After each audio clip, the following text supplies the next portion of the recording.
Good day, class. How are you today? I hope you're doing great. Welcome to another video lesson in TLE 9 Electrical Installation and Maintenance. For today's video lesson, we're going to discuss the third module for our first quarter, specifically Lesson 1.3 Inspect Tools and Equipment for Damage Prior to its use. After going through this video lesson, you are expected to inspect tools and equipment for damage prior to its use, know hazards in using power and hand tools, and report damaged tools. Tools are such a common part of our lives that it is difficult to remember that they may pose hazards. Tragically, a serious incident can occur before steps are taken to identify and avoid or eliminate tool-related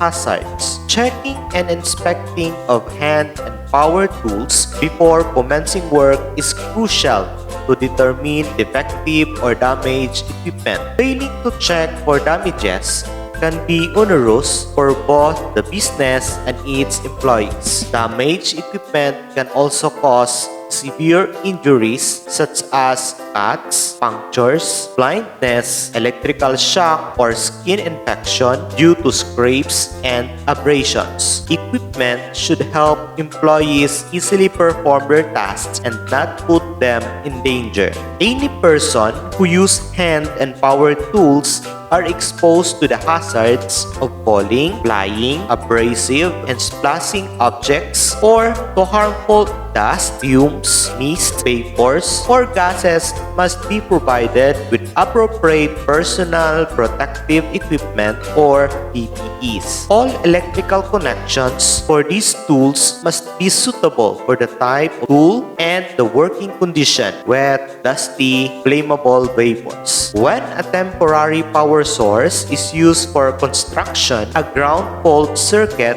interrupter should be used. There are 5 basic safety rules that can help prevent hazards associated with the use of hand power tools. Number 1, keep all tools in good condition with regular maintenance. Number 2, use the right tool for the job. Number 3, examine each tool for damage before use and do not use damaged tools. Number 4, operate tools according to the manufacturer's instruction. Number 5, provide and use properly the right personal protective equipment. When and how should you inspect powered hand tools? Inspect tools for any damage prior to each use. Check the handle and body casing of the tool for cracks or other damage. If the tool has auxiliary or double handles, check to see that they installed securely. Inspect cords for defect.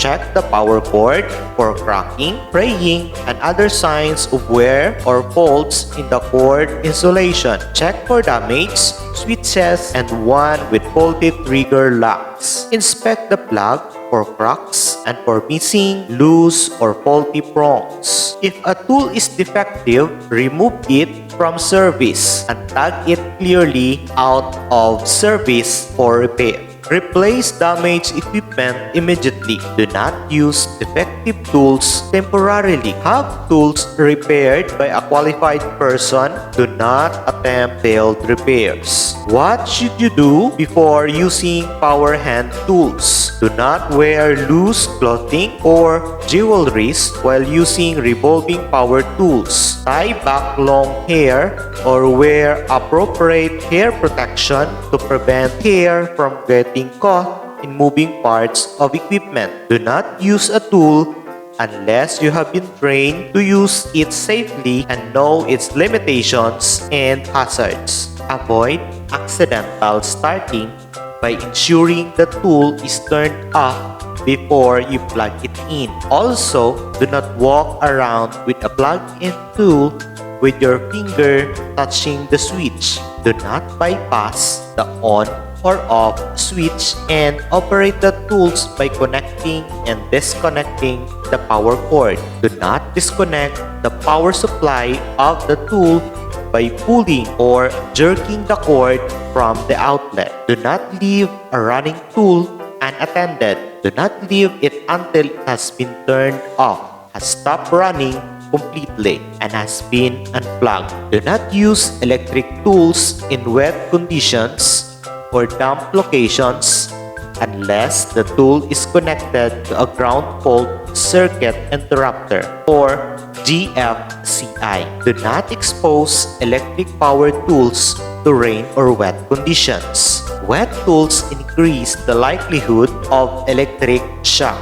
Avoid body contact with grounded surfaces like refrigerators, pipes, and radiators when using electric power tools. This will reduce the likelihood of shock if the operator's body is grounded. Do not plug several power cords into one outlet by using single to multiple outlet adapters or converters, or what we call tube tops. Do not use light-duty power cords. Stop using an electric power tool if you feel a tingle in your fingers. This is a warning that the tool is faulty and needs repair. Do not connect or splice extension cords together to make a long connection. The resulting extension cord may not be able to provide sufficient current or power safely. Do not carry electrical tools by the power cord. Do not tie the power cords in knots. Knots can cause short circuits and shocks. Loop the cords or use a twist lock plug. Never break off the third prong on the plug. Replace broken 3-prong plugs and make sure the third prong is properly grounded. Never use extension cords as permanent wiring. Use extension cords only as temporary power supply to an area that does not have a power outlet. Do not walk on or allow vehicles or other moving equipment to pass over unprotected power cords. Cords should be put in conduits or protected by placing planks on each side of them. Do not brush away sawdust, shavings, or turnings while the tool is running. Never use compressed air for cleaning surfaces or removing sawdust, metal turnings, etc. Do not operate tools in an area containing explosive vapors or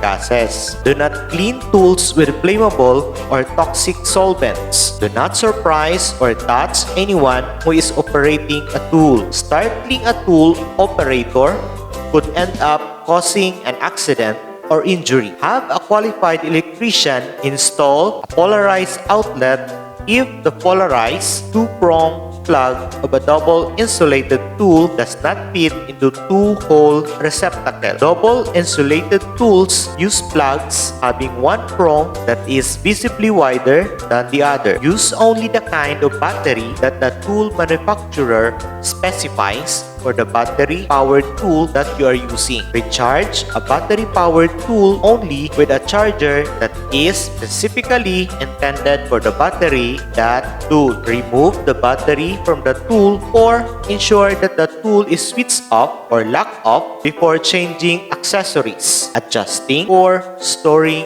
the tool. Store a battery pack safely so that no metal parts, nails, screws, wrenches, and so on can come in contact with the battery terminals. This could result in shorting the battery and possibly cause sparks, fires, or burns. Methods on identifying non-functional power tools and equipment. Number 1. Visual inspection refers to the visual observation of an expert on the appearance of the tools and equipment. Number 2. Functionality based on vibration or extra noise from the operation means problems on parts and accessories started to develop. Number 3. Performance. When there is something wrong with the performance of either electric tools or equipment, they need an immediate repair. Number 4. Power supply or electric operated. Failure to meet the required power supply, malfunction will occur in the part of power tools and equipment. Number 5. Persons involved refers to the technical person who has knowledge and skills details about the technology. Hand tools are tools that are powered manually. Hand tools include anything from axes to wrenches. The greatest hazards posed by hand tools result from misuse and improper maintenance. What are the hazards of hand tools? If a chisel is used as screwdriver, the tip of chisel may break and fly off, hitting the user. If a wooden handle on a tool such as hammer or an axe is loose, splintered, or cracked, the head of the tool may fly off and strike the user or other persons. If the jaws of wrench are sprung, the wrench might slip. If impact tools such as chisels, wedges, or drill pins have mushroom heads, the heads might shatter on impact, sending sharp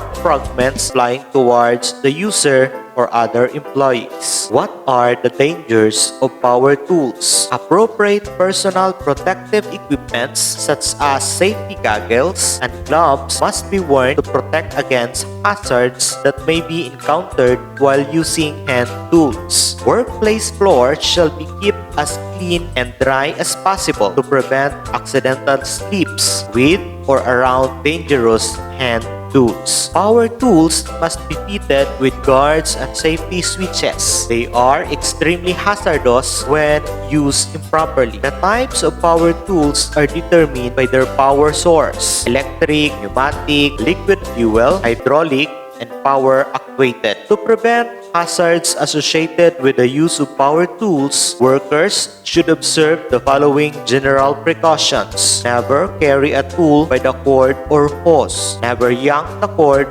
or the hose to disconnect it from the receptacle. Keep cords and hoses away from heat, oil, and sharp edges. Disconnect tools when not using them, before servicing and cleaning them, and when changing accessories such as blades, bits, and cutters. Keep all people not involved with the work at a safe distance from the work area. Secure work with clamps or a vise, freeing both hands to operate the tools. Avoid accidental starting. Do not hold fingers on the switch button while carrying a plug-in tool. Maintain tools with care. Keep them sharp and clean for best performance. Follow instructions in the user's manual for lubricating and changing accessories. Be sure to keep good footing and maintain good balance when operating power tools. Wear proper apparel for the task. Loose clothing, ties, or jewelry can become caught in moving parts. Remove all damaged portable electric tools from use and tag them "Do not